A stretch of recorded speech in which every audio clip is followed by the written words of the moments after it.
महापौर पद के प्रत्याशी ने कहा कि नगरीय निकाय चुनाव के परिणाम चाहे जो आए, लेकिन इंदौर शहर की जनता कभी नहीं हारेगी।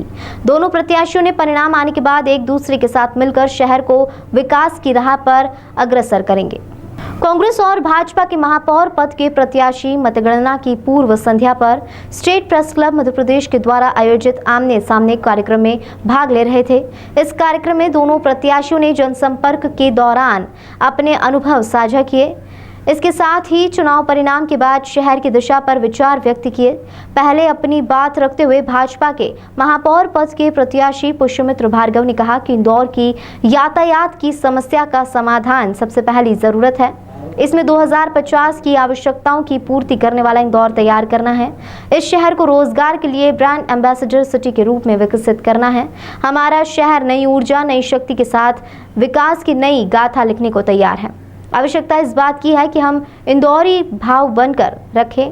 इस जनसंपर्क के दौरान यह स्पष्ट हो गया कि हम यदि सौम्यता, सद्भाव और प्रेम से अपनी बात रखें तो सभी सहयोग करने के लिए तत्पर रहते हैं। हमेशा से हमारी यह चाहत रही है कि देश, प्रदेश या नगर निगम का जो भी चुनाव हो वह मुद्दों पर लड़ा जाए। शहर की समस्या की चर्चा करते हुए भार्गव ने कहा कि नर्मदा के 3 चरण के माध्यम से पानी की पर्याप्त व्यवस्था हो गई है।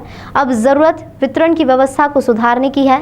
इसके साथ ही हमें पानी के प्राकृतिक स्रोत का उपयोग करते हुए अपनी आवश्यकताओं की पूर्ति का जल प्राप्त करना चाहिए। इसके लिए जन जागरण के अभियान की आवश्यकता है। इंदौर की जनता ने स्वच्छता के लिए जिस तरह से काम किया, वैसा ही काम यातायात के लिए भी किए जाने की जरूरत है।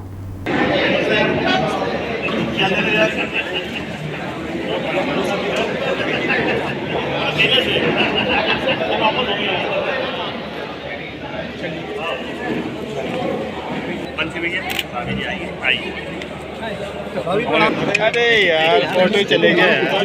अरे आप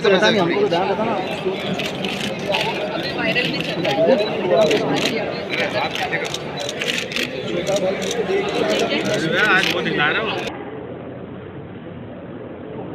मतों में उसको पता चाहिए किस मतदान के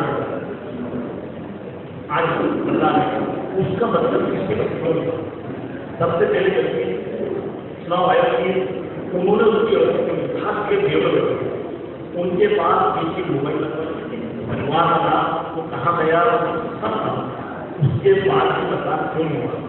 वो मतदान के बाद कांग्रेस पार्टी और बीजेपी दोनों के हर दूसरे कार्यकर्ता है, हर दूसरे कार्यकर्ता है। वहाँ पर हमारी पार्टी में कम लोग और जनता पार्टी जो भी बनी हुई है, संघ है, जनता पार्टी, बजरंग दल है, उसके अलावा कई संस्था है, बहुत बड़ी बनी हुई है। लेकर क्या कहेंगे जिस तरह का सिनेरियो पूरा बना है? मैं तो इंदौर की जनता के लिए इसका अभिनंदन, अभिवादन करता हूं और विशेष रूप से लोकतंत्र का जो चौथा स्तंभ है मीडिया, उनका आभार करता हूं कि इन्होंने इस चुनाव को मुद्दों पे रहने दिया, मुद्दों को जनता तक पहुंचाया और मुद्दों पे ही बात हुई। तो बहुत ही सौम्य, सभ्य तरीके से ये चुनाव हुआ, जैसा हम पिछले 10 सालों से ये बात कर रहे थे कि देश में मुद्दे आधारित चुनाव हो। पहला काम कौन सा रहेगा जो आप करना चाहेंगे? मैं अगर मुझे अवसर मिलता है तो हम ट्रैफिक को लेकर इंदौर नंबर 1 बने, उसके लेकर प्रयास शुरू करेंगे। सामने आई है, क्या प्रायोरिटी बनी है कि ये ट्रैफिक में हम नंबर 1 बने, हर घर में नल और जल पहुँचे और ड्रेनेज सिस्टम जो है वो और प्रभावी रूप से काम करे। जिस तरह का चुनाव रहा